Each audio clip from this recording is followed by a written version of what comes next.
5,000 টাকার 12% হারে 2 বছরের চক্রবৃদ্ধি ও সরল সুদের পার্থক্য কত? আগে সরল সুদে বার করে নাও।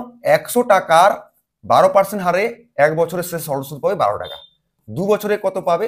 24 টাকা।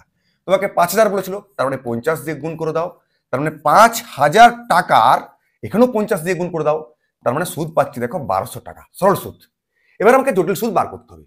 12% মানে আমরা কি জানি? 12 100, তার মানে 4 3 12, 4 5 100, তার মানে 25 টাকা দিলে বছরের শেষে চক্রবৃদ্ধি সুদে পাবে 28 টাকা সুদে আসলে।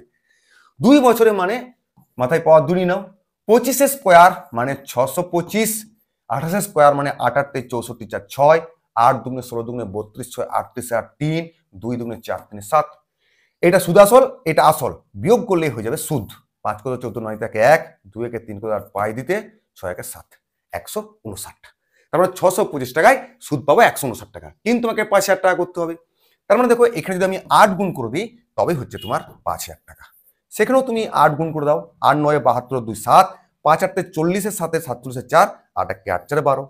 তার মানে 5,000 টাকার 2 বছরের সরল সুদ 1200 টাকা আর জটিল সুদ 1272 টাকা।